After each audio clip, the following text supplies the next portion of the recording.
progress government is making across every sector.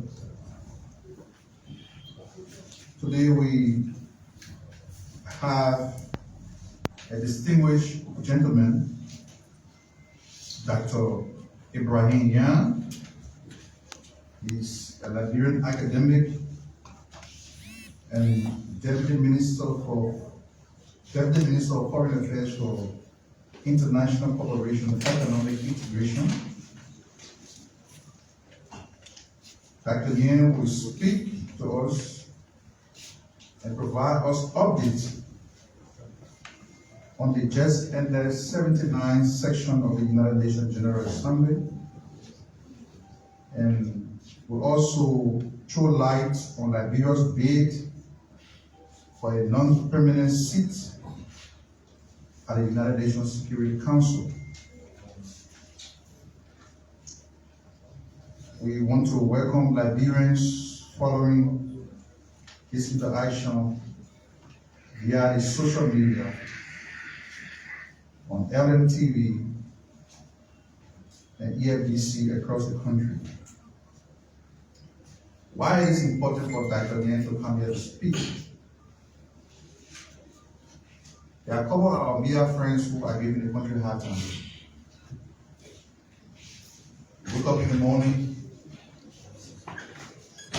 all you are interested in is bad news for the country. Liberia has just launched a bid. Liberia has just launched a bid. Just beautiful lives. For this non-permanent seat that has become a topical issue.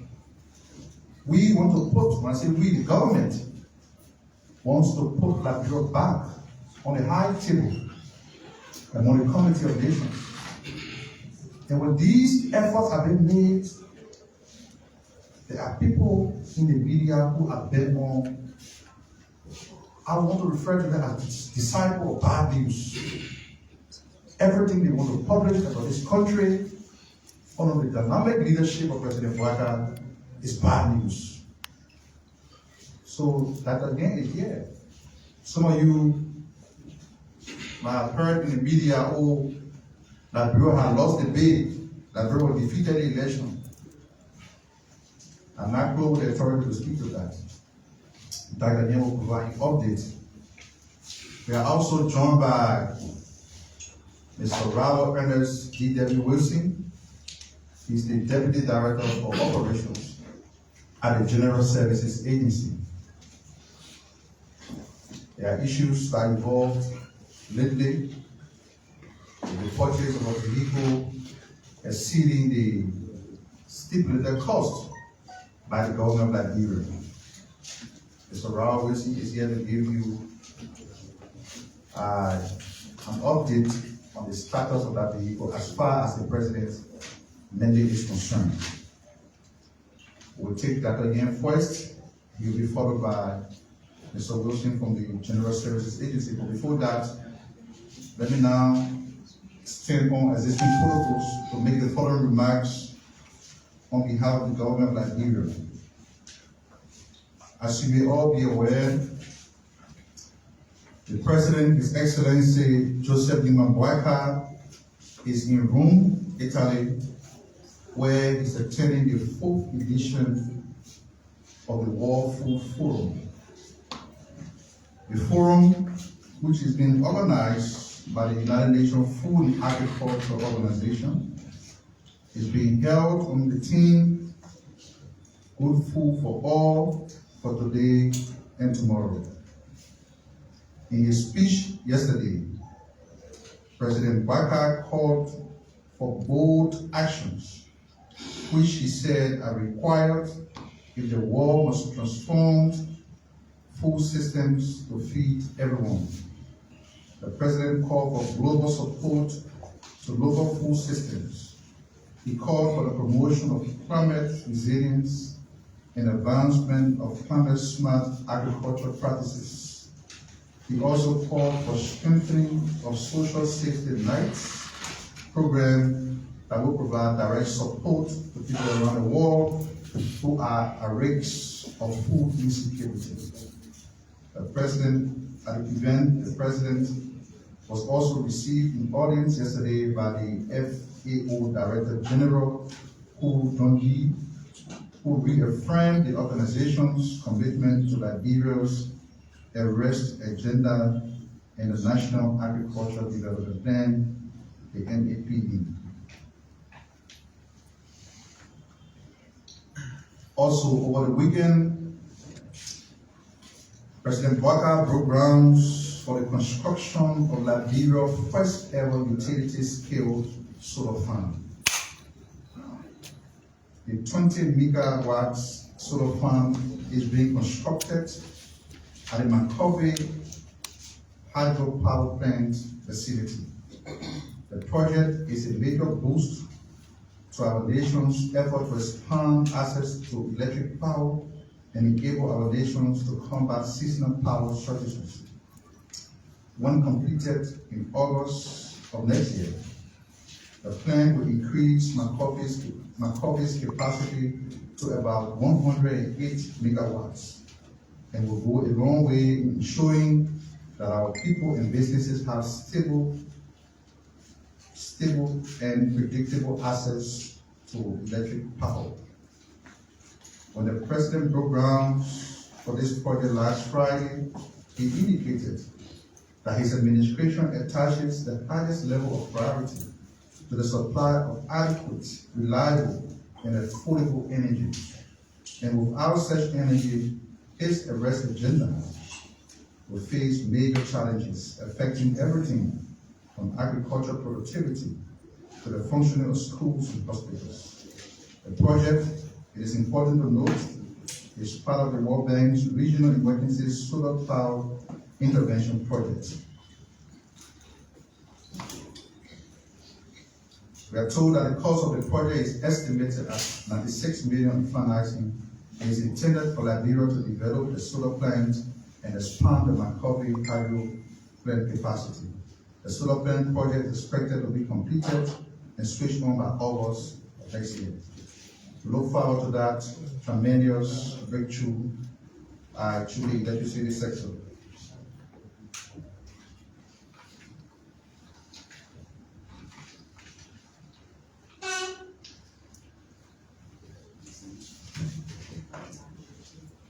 We are witnessing an unprecedented trend in the functionaries of the revenue sector. The Liberia Revenue Authority announced that it has, as of September 30th, 2024, generated more than $500 million in domestic revenue. Domestic revenue is the money collected by the LRA as taxes and other levies and fees from taxpayers engaged in various economic activities in the country. The LRA conveys its profound gratitude to compliant taxpayers for their unwavering commitment to fulfilling their tax obligations to the country.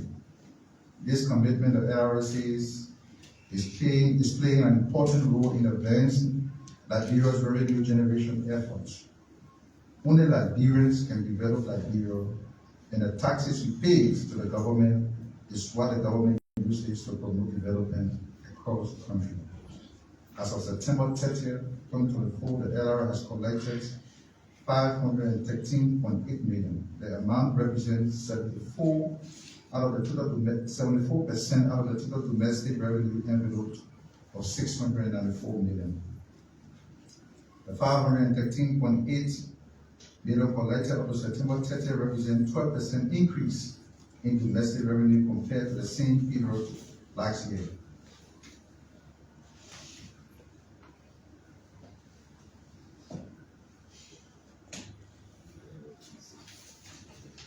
Lastly, before we take that again, the Supreme Court opened yesterday for its October term of court, and the Honorable Liberia Legislature has also returned today for its final sitting for the year.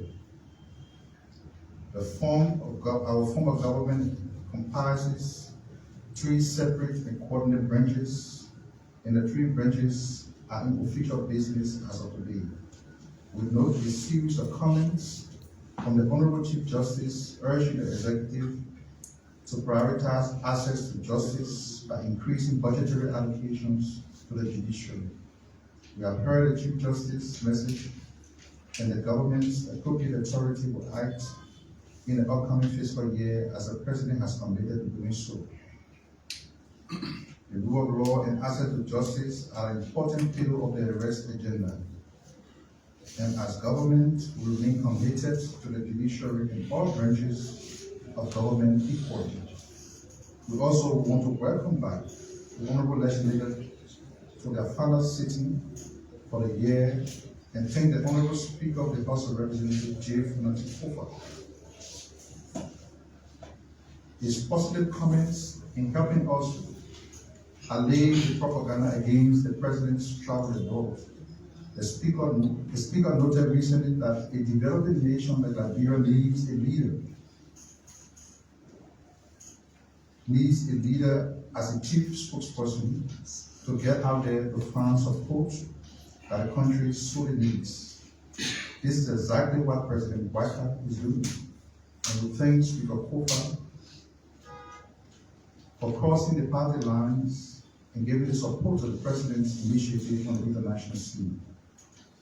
We, as a government, adopted the whole of government approach, and we have always said that unlike previous administration, we're not going to use the Ministry of Information to antagonize either of the branches of the government. We do believe that the coordination, as envisaged by the founders of our Constitution, our Republic, is important for the smooth functioning of our dear nation. So we want to welcome back the legislature and also welcome back the Chief Justice and members of the judiciary as they resume official business on behalf of the country today. That being said, let me now welcome Dr. Nien to the podium. He will speak, and then Mr. Raul Wilson will speak. We'll take the questions to make it interactive, and they will respond to your question as always. Thank you.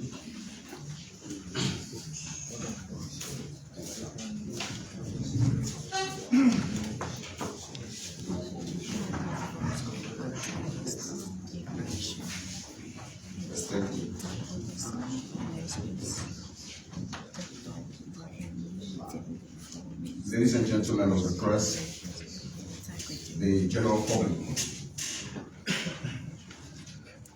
I speak to you today on behalf of Her Excellency Cyril Nyanti, the Minister of Foreign Affairs of Liberia. And I would like to inform the general public and the press that Liberia successfully participated in the 79th session of the UN General Assembly, where we accomplished a lot of diplomatic gains. We made a lot of diplomatic push, and the success stories are enormous.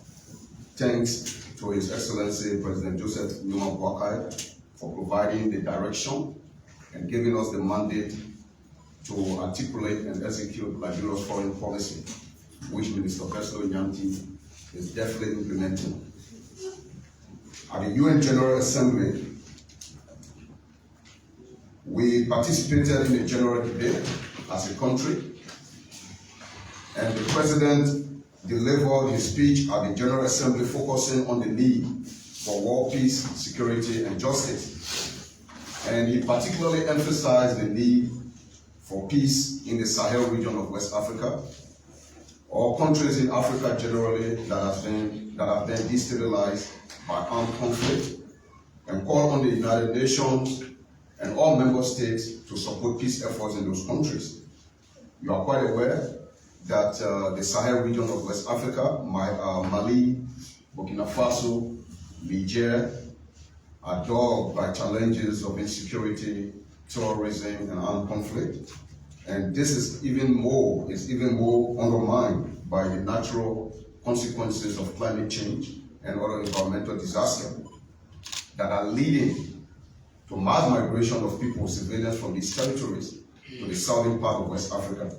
And so the President called on the international community to organize an intervention in that region and to organize an intervention in Sudan. Sudan has been in a civil war since April 2023, and DR Congo for many years has been in a very deep and protracted civil conflict. And so the president used the opportunity to demonstrate his leadership and his experience of governance in Africa. And so he called for peace, stability, and justice, particularly for war victims. And he announced Liberia's intention to initiate the process of justice for the victims of the Liberian Civil War by the establishment of the Office of the War and Economic Crimes Court that is supposed to lead to the establishment of the War and Economic Crimes Court. And our president also emphasized the need to keep ECOWAS together. You are quite aware of the current challenge faced by ECOWAS with the announced departure of Mali, Burkina Faso, and Niger, 3 countries that are under military rule. And diplomatic efforts are underway to have these countries come back to the regional body so that ECOWAS will work together to ensure democratic governance in those countries and help them with their security challenges. Unfortunately, they announced that they were leaving the regional body by the end of this year. So our president used the UN General Assembly to call for war leaders, the United Nations, to help keep this regional body together. And he also used the opportunity to talk about the great strides we have made in this country in democratic consolidation. 4 successive, peaceful, democratic elections that have shown to the world that our country is a consolidated democracy. 2 of those elections saw the transfer of power from a ruling political party to another, to an opposition political party seamlessly.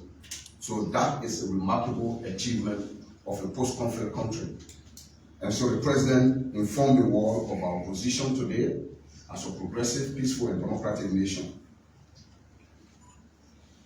Our president and the foreign minister also participated in a number of bilateral meetings that are aimed at bolstering our campaign for the UN Security Council and aimed at establishing diplomatic relations with other countries, particularly countries of the Global South. We established new diplomatic relations with Bahrain, a country in the Middle East, with Croatia in Europe, and Uzbekistan in Central Asia. These are all developing countries that under our policy of deepening South-South cooperation, we intend to extend relationship and diplomatic relations with and collaborate or cooperate with them on development and other technical aspects of international cooperation. At the UNGA, we also participated in several multilateral meetings, particularly the Summit of the Future, which led to the adoption of the path towards a peaceful future. The Summit of the Future was to assess the status of the implementation of the UN SDG, the Sustainable Development Goals, and for the world leaders of member countries of the United Nations to determine a progressive path as we move closer to the end of the UN SDG. The threshold year is 2030. We also participated in several other meetings, including the meeting of the Group of 77, which is mainly a meeting of developing countries that come together to share policy ideas, to influence debate at the UN General Assembly, and also influence other international dialogue on development and peace in the world. And then we participated in a Peace Building Commission meeting and several meetings on environment, sustainable development, which our EPA Executive Director participated in and submitted several treaties that Liberia signed.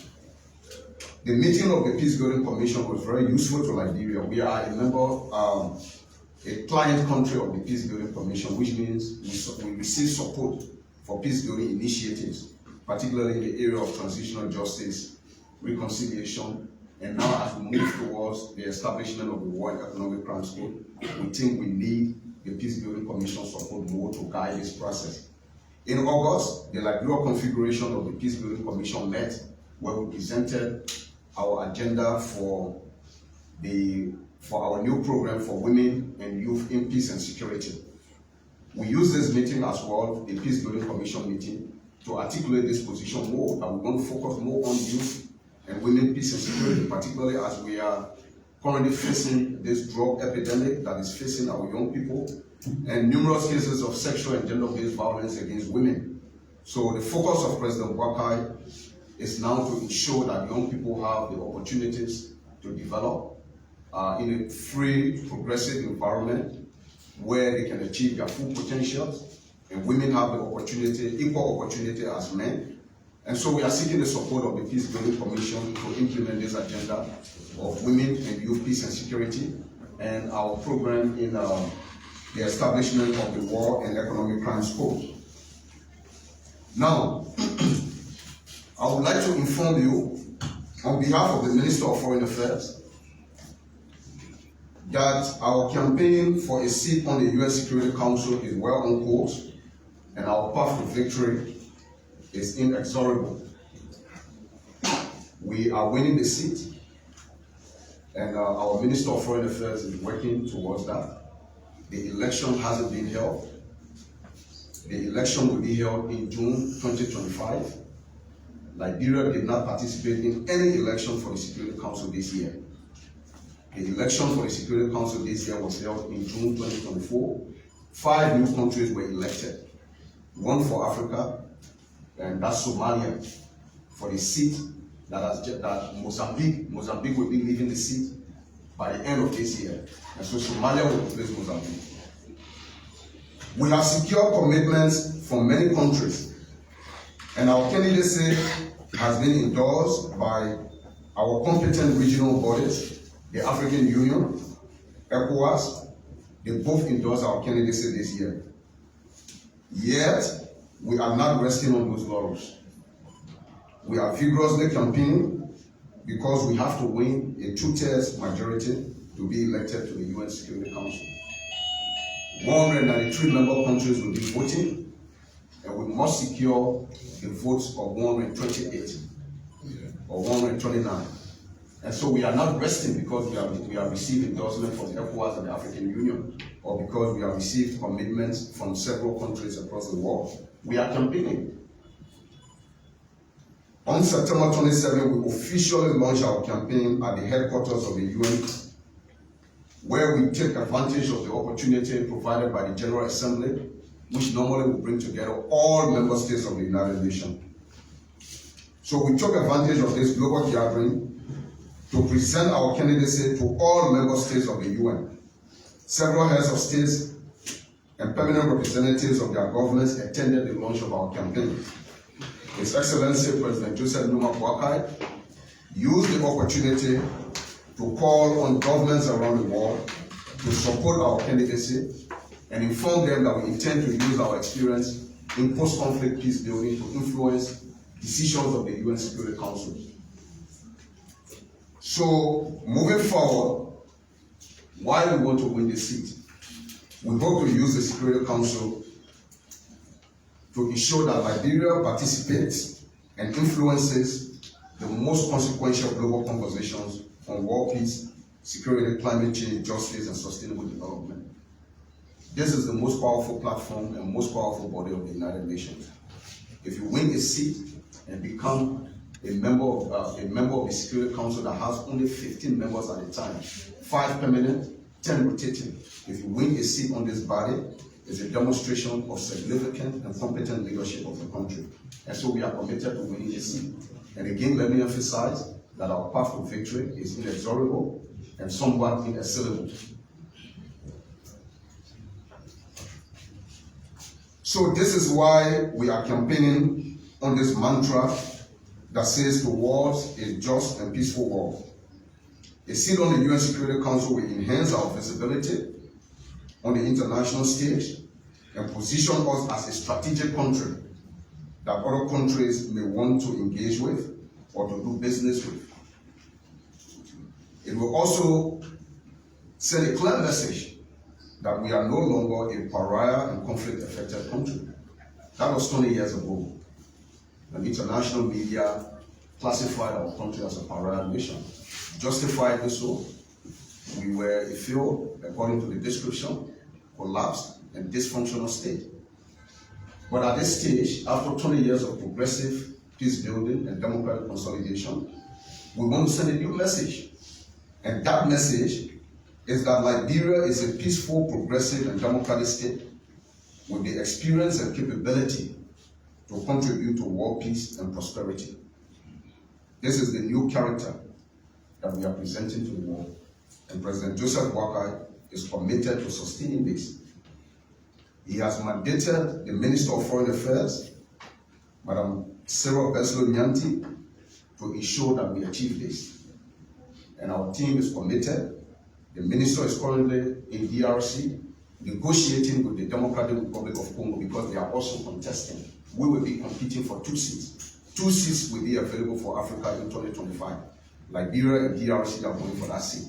So we are engaging with them so that we share experiences, we campaign together, and then we facilitate each other's access to this seat.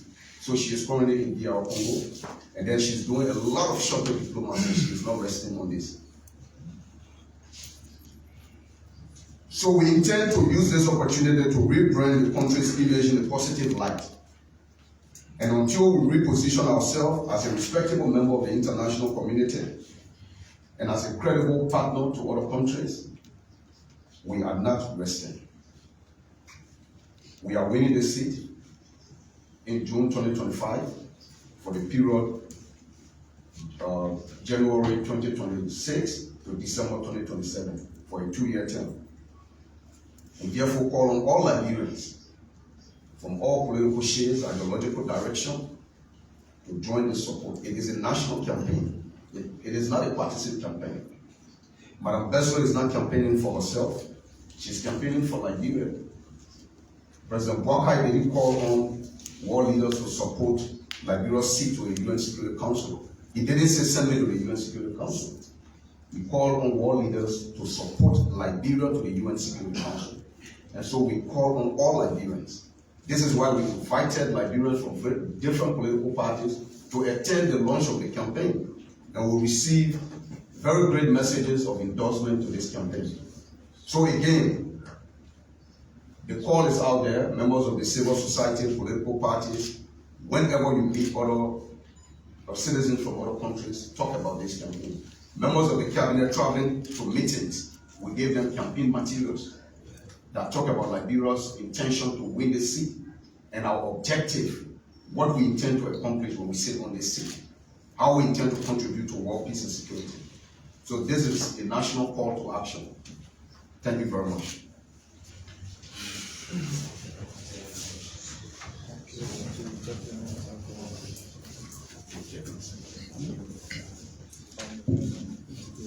Thank you, Dr. Yen. Couldn't have put it better and succinctly.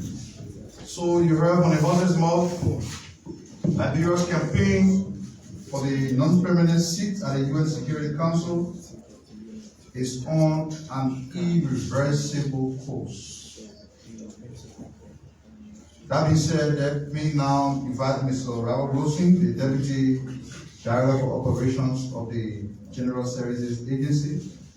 I'm sure he's going to be very brief, and then thereafter we'll make it interactive. You need to raise your hand.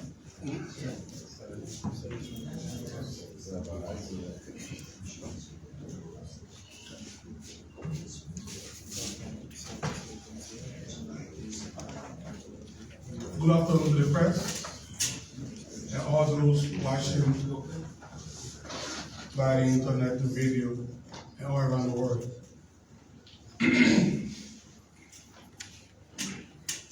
When the former Minister of Commerce, Honorable Ami Moda, resigned his position as Minister of Commerce, the President, the Excellency, Ambassador Joseph Yema Boakai Sr., acknowledged his letter and mandated the General Service Agency to take custody of the vehicle. I will now be verbatim of what the President stated. The President has further directed that the vehicle in question be transferred to the General Services Agency for appropriate, I underline that word, appropriate use in accommodating VIP guests of the government. I'm saying this to emphasize on appropriate because people tend to abuse some of these opportunities. I want you to rest assured that these VIP guests that will come, they will use their vehicle. Let me send a caveat that they get a quotation and say, not every Tom, Dick, and Harry can request for that vehicle. A guest plate will be placed on the vehicle, and by Monday, all of the protocols which are passed through in terms of giving it out to military agents that will get international guests to meet those requirements. The General Services Agency is committed to that process and will execute our mandate to the fullest. Thank you.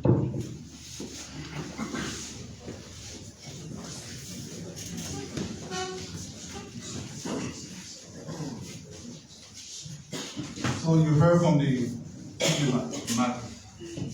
General Services Agency the vehicle that was purchased above the stipulated price of the government of Liberia by the former Minister of Commerce has been taken into custody by the General Services Agency. By the way, you all know the GSA manages government assets. So there was a very distinct message clear in itself that GSA got his vehicle, and they will make sure that that vehicle is not abused. The vehicle will be used appropriately as instructed by the President. The GSA is working to commend the folks at the GSA to ensure that government can get value for money in terms of the management of its logistics. So we'll take a few questions. Dad, get a pen? Yeah. Mr. Wilson, get a pen. We'll entertain questions. You already know the routine. Thank you.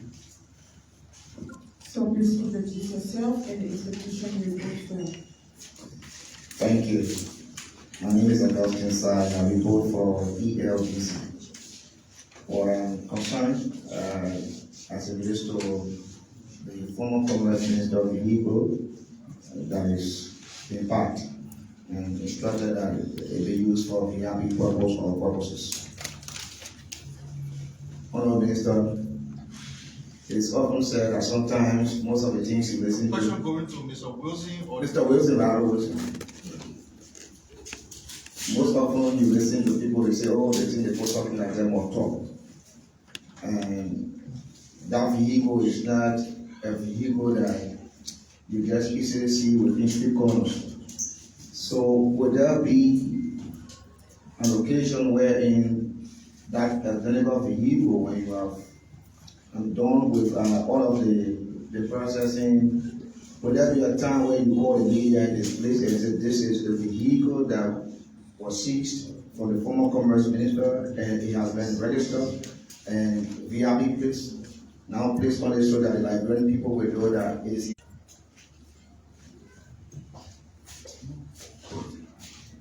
Thank you so much. My name is Morris Waleti, and I report for OKFM. Thank you so much, Father, again, for your deliberation. And I'm hoping that those who you share some of the campaign messages with, they will also carry them out in making sure that those secure at city. But yes, something is very, very much concerning. We've been seeing on social media that Ambassador Sarah has resigned as an ambassador, and people are saying that she was pressured because one way or the other she did not, adhere to the president mandate when the president went to the UNGA and all of that.